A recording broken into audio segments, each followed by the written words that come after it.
Coming up on Around Kern County, residents are invited to share their priorities on what matters most to them. We're sharing a look at the community feedback form that will help county staff plan for this new year. And Behavioral Health and Recovery Services is helping their clients find and stay in jobs. We're showing off their individual placement and support employment program when Around Kern County starts now.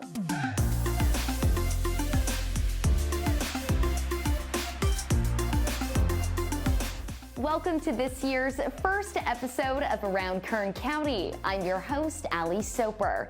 We're kicking off the new year with the new chairman of the Kern County Board of Supervisors. This week, the board unanimously voted to appoint 2nd District Supervisor Zack Scrivner as the 2022 chairman. Supervisor Scrivner was first elected to represent his district in 2010 and has spent more than a decade serving the communities of Bakersfield, Boron, Caliente, California City, Fraser Mountain communities, Maricopa, Mojave, North Edwards, Rosamond, Taft, and Tehachapi. Supervisor Scrivner has goals for Kern County under his leadership as an organization grounded in ideas, energy, and innovation. I will continue to work very hard for my district, but also for the county as a whole. The county is big, it's very diverse with its economies and its geographies, and each district has its own needs, and each supervisor, I think, very diligently pays attention to what their specific district needs. But in this case, as chairman, I think that it becomes a little bit more important to think a little bit more broadly about the county as a whole, and so I'll try to do that this year. Supervisor Scrivner replaces 1st District Supervisor Philip Peters as chairman, who served in this role throughout 2021. Thank you, Supervisor Peters, for your leadership, and congratulations, Supervisor Scrivner, on your new role. The new year brings new priorities, and Kern County wants to know what's most important to you.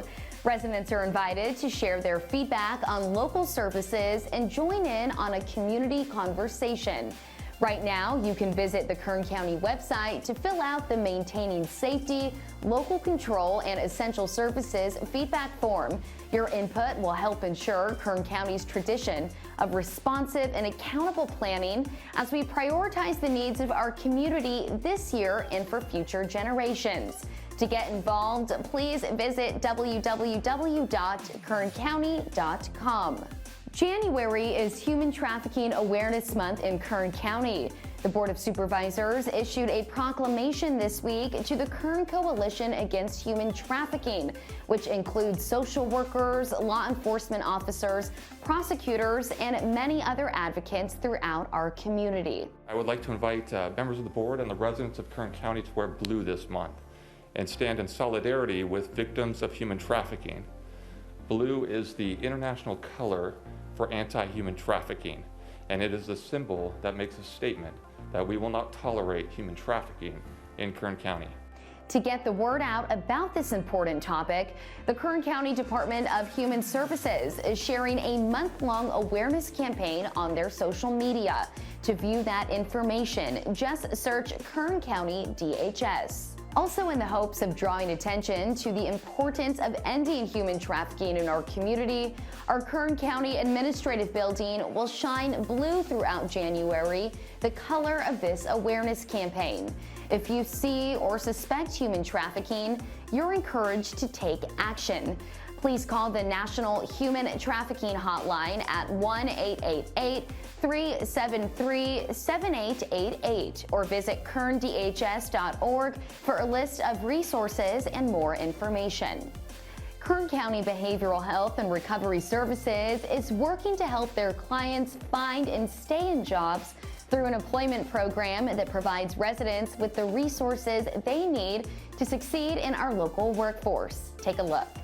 It made me accept a lot of gratitude, to get me placed here, just to learn that there's new opportunities out there for myself and also for others too, The IPS program is an intensive support program that helps consumers of our department not only find and get and maintain jobs in the community, but we also provide skills and tools necessary to accomplish all those things. We always believe that, you know, every day someone can wake up and be the hero of their own movie. It doesn't have to be the stuff you did in the past, does not have to come into the future. And so we're all about giving people fresh starts. I reached out to the mental health program, and they just basically assisted me and guided me and got me in groups, you know, like to help me with my mental health. And it led me to get this job here. Timothy's a great success story that we just talked to, someone who came from addiction, who came from a background that really was a weight on his shoulders, to feel supported and lifted, and now he feels like he can do whatever he wants, and this is his first step. But think about the benefit to an employer if they hire someone who has a strong desire to work in that industry or work at that business. The other benefit is it helps our community and society at large see that people that are living with, not suffering from, a mental health issue or a disability can be a tremendous asset to their company. Currently, we're serving 3 populations: the transitional age youth population. We're also serving the adult transitional team, and we are also serving some of the folks from the homeless adult team. One thing that we say around here is that you're not the sum of your worst mistakes.